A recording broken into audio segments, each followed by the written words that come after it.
আসসালামু আলাইকুম। সবাই কেমন আছেন? আশা করি সবাই অনেক ভালো আছেন। আমিও আল্লাহর রহমতে ভালো আছি, আলহামদুলিল্লাহ। আজকে আমি আপনাদের আলু দিয়ে খাসির মাংস রান্না করে দেখাবো। আলু খাসির মাংস ঝোলের রেসিপি। রেগুলার রান্নার জন্য আলু দিয়ে খাসির মাংসের ঝোল করা, সেটা আমি দেখাবো আপনাদের। এর জন্য আমার প্রথমেই লাগবে খাসির মাংস। খাসির মাংসটা আমি ভালোভাবে পরিষ্কার করে ধুয়ে আমি কেটে নিয়েছি। এখানে আমি পানি ঝরিয়ে তারপর একটা বাটিতে নিয়ে নিয়েছি।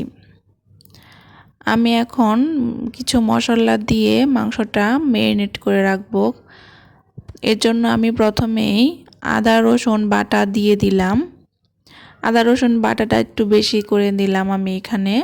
খাসির মাংসে আদা রসুন বাটাটা একটু বেশি দিলে খাসির মাংসের যে একটা স্মেল আছে সেটা আসবে না।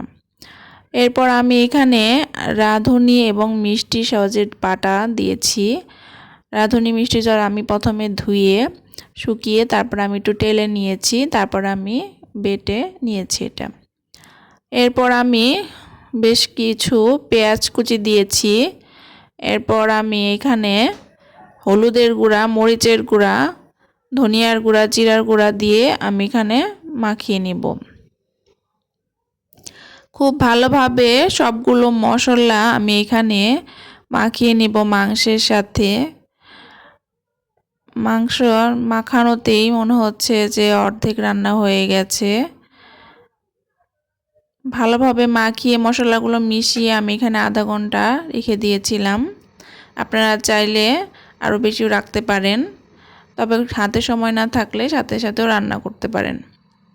এরপর আমি একটি প্যানে সরিষার তেল নিয়েছি। গরুর মাংস বা খাসির মাংস সরিষার তেলে রান্না করলে আমার মনে হয় টেস্টটা ভালো আসে। আমি সবসময় সরিষার তেলেই গরু ও খাসির মাংস রান্না করে থাকি। এখানে আমি সরিষার তেল গরম হলে কিছু আলুর টুকরো দিয়েছি। আলুর টুকরোগুলো আমি একটু বড় বড় করে কেটে নিয়েছি। এইখানে সরিষার তেলে ফেনা আসলে আপনারা কিছু মনে করবেন না, কারণ সরিষার তেলটা যদি খাঁটি হয় তাহলে এরকম ফেনা আসতে পারে। তো এরপর আমি পাশের চুলায় পানি গরম দিয়েছি। এখানে আমার কিছু গরম পানি লাগবে। এরপর আমি আলুটা ভাজা হলে তুলে নিব। তারপর আমি এখানে গোটা মশলাগুলো দিয়ে দিব। এখানে আমি এলাচ, দারুচিনি, তারপরে লবঙ্গ, গোলমরিচ এগুলো ব্যবহার করেছি। এরপর আমি বেশ কিছু পেঁয়াজ কুচি এখানে ভেজে নেব। পেঁয়াজ কুচি দেওয়ার পর দেখতে পাচ্ছেন সরিষার তেলে আরও ফেনা হয়েছে। পেঁয়াজগুলো আমি একটু লাল করে ভেজে নেব একটু সময় নিয়ে। আঁচ বাড়িয়ে এখানে পেঁয়াজ ভাজতে যাবেন না, এতে করে পেঁয়াজটা পুড়ে যাবে, রান্নার টেস্টটা নষ্ট হয়ে যাবে।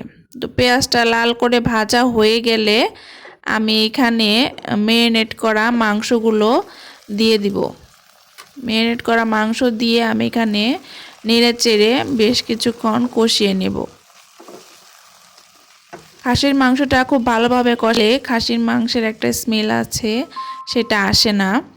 অনেকে খাসির মাংসের এই স্মেলটা পছন্দ করেন না, তো ভালোভাবে কষালে এই স্মেলটা থাকবে না। এরপর আমি এখানে তেজপাতা দিয়ে দিব এবং আমি এখানে দুটো শুকনো মরিচ দিয়ে দিব। এরপর আমি খুব ভালোভাবে কষিয়ে নিব। এখানে আমি ঢাকনা দিয়ে ঢেকে দিলাম। এখানে খাসির মাংস থেকে কিছুটা পানি বের হয়েছে। আমি এখন সামান্য লবণ দিয়ে দিব। পরে আমি লবণটা টেস্ট করে অ্যাড করব।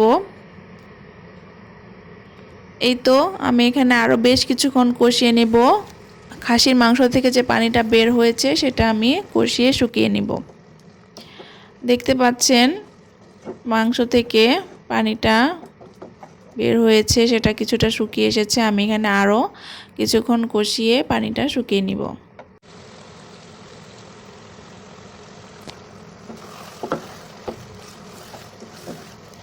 এখানে আমি বারবার নেড়ে দিচ্ছি যাতে নিচে মশলাটা লেগে না যায়। মশলাটা নিচে লেগে গেলে মাংসের টেস্টটা একদম নষ্ট হয়ে যাবে। তো আমার প্রথম কষানো শেষ হয়ে গেছে, পানি শুকিয়েছে।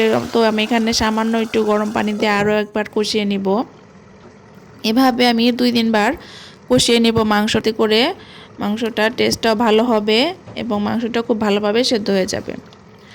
এখন আমি ভেজে রাখা আলুর টুকরোগুলো দিয়ে আর একটু কষিয়ে নিব।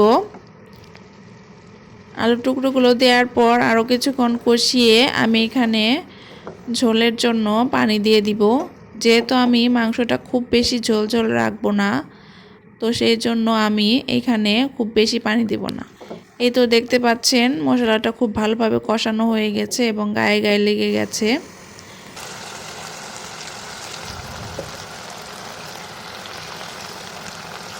আমি এখানে আস্ত কিছু রসুন দিলাম, এটা আপনারা না দিলেও চলবে। তো যারা মাংসে রসুন খেতে পছন্দ করেন তারা এটা দিতে পারেন, আর যে পছন্দ করেন না রসুন খেতে তো আপনারা এটা দেওয়ার দরকার নেই, এটা স্কিপ করতে পারেন। এই তো দেখতে পাচ্ছেন ঝোলে পানি ফুটে এসেছে। এখন আপনি যে যেরকম ঝোল রাখতে চান সেই পরিমাণ ঝোল রাখবেন। কেউ যদি ভুনা ভুনা করে খেতে চান বা কষা মাংস খেতে চান তো ঝোলটা শুকিয়ে নেবেন। এখন আমি নামানোর আগে সামান্য গরম মশলার গুঁড়ো দিয়ে দিয়েছি। এই তো আমার রেসিপিটা হয়ে গেছে। খাসির মাংসটা খুব ভালোভাবে রান্না হয়ে গেছে, সেদ্ধ হয়ে গেছে। আমি এখন চুলাটা বন্ধ করে নামিয়ে নিব।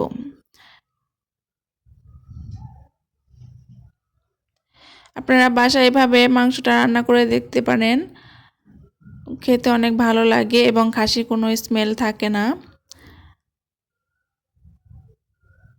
দেখতে পাচ্ছেন মাংসটা খুব সুন্দর গায়ে গায়ে ঝোল হয়েছে, খুব বেশি আমি ঝোল রাখিনি। তো বাসায় এভাবে রান্না করবেন, সামনে ঈদ আসছে, তো ঈদের ওই রেসিপিটা আপনারা তৈরি করতে পারেন। তো আজকে এ পর্যন্তই, আল্লাহ হাফেজ।